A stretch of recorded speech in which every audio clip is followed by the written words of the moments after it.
I offer my obeisances unto Lord Sri Krishna, son of Vasudeva, who is the supreme, all-pervading personality of Godhead. I meditate upon him, the transcendent reality, who is the primeval cause of all causes, from whom all manifested universes arise, in whom they dwell, and by whom they are destroyed. I meditate upon that eternally effulgent Lord, who is directly and indirectly conscious of all manifestations and yet is beyond them. It is he only who first imparted Vedic knowledge unto the heart of Brahma, the first created being.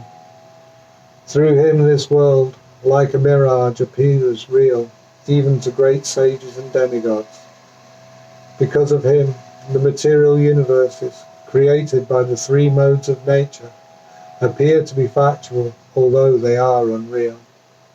I meditate therefore upon him, the absolute truth, who is eternally existent in his transcendental abode, and who is forever free of illusion.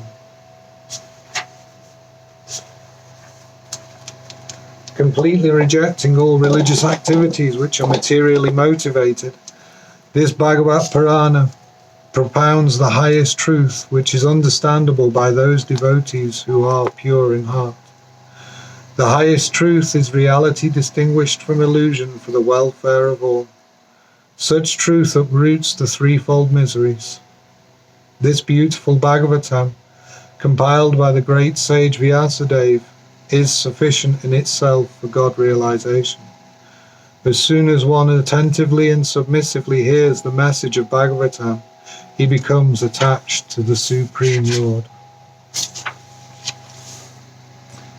Know, O thoughtful men, that Srimad Bhagavatam is the mature fruit of the tree of Vedic literatures.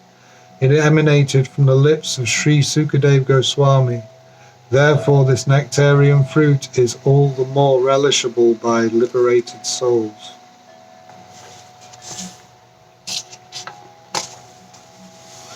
Once in a holy place in the forest of Naimisharanya, great sages headed by the sage Saunaka assembled to perform a great 1,000-year sacrifice for the satisfaction of the Lord and his devotees. One day, after finishing their morning duties by burning a sacrificial fire and respectfully offering a seat to Srila Sutta Goswami, the great sages made earnest inquiries about the following matters. The sages said, "Respected Sutta Goswami, you are completely free from all vice. You are well versed in all religious scriptures, the Puranas and histories, for you have gone through them under proper guidance and have also explained them. Being the eldest learned Vedantist, O Sutta Goswami, you are acquainted with the knowledge of Vyasadeva, who is the incarnation of Godhead, and you also know other sages who are fully versed in all kinds of physical and metaphysical knowledge. And because you are submissive, your spiritual masters have endowed you with all their favors. Therefore, can you tell us all you have learned from them? Please, therefore, being blessed with many years, explain to us what you ascertain to be the absolute and ultimate good for the people in general. O learned one, in this iron age of Kali, men have but short lives. They are quarrelsome, lazy, misguided, unlucky, and above all, always disturbed. There are many varieties of scriptures, and in all of them there are many prescribed duties which can be learned only after many years of study. Therefore, O sage, please select the essential teachings of these scriptures and explain them for the good of all living beings, that by such instruction their hearts may be satisfied. All blessings upon you, O Sutta Goswami. You know for what purpose the personality of Godhead appeared in the womb of Devaki as the son of Vasudeva. Enlighten us, O Sutta, about the personality of Godhead and his incarnations.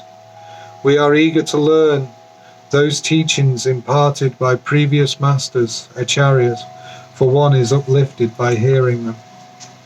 Living beings who are entangled in the meshes of birth and death can be freed immediately by even unconsciously chanting the holy name of Krishna, which is feared by fear personified.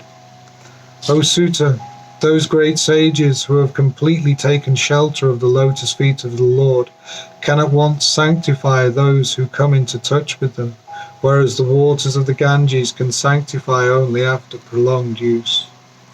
Who is there desiring deliverance from the vices of the age of Kali who is not willing to hear the glories of the Lord? His transcendental acts are magnificent and gracious, and great learned sages like Narad sing of them. Please therefore speak to us, who are eager to hear about his adventures, which he performs in his various incarnations. O wise Sutta, please narrate to us the transcendental pastimes of the Supreme Godhead's multi-incarnations. Such auspicious adventures and pastimes of the Lord are performed by his internal powers.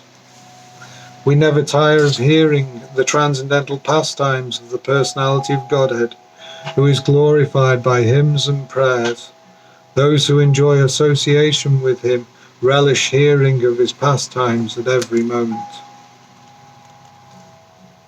Lord Shri Krishna, the personality of Godhead, and Balaram played like human beings, and so mass they performed many superhuman acts. Knowing well that the age of Kali has already begun, we are assembled here in this holy place to hear at great length the transcendental message of God, and in this way perform sacrifice.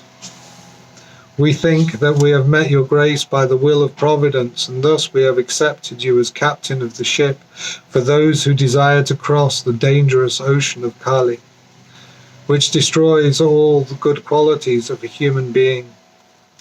Now that Sri Krishna, the Absolute Truth, the Master of all mystic powers, has departed for his own abode, please tell us by whom religious principles are presently protected.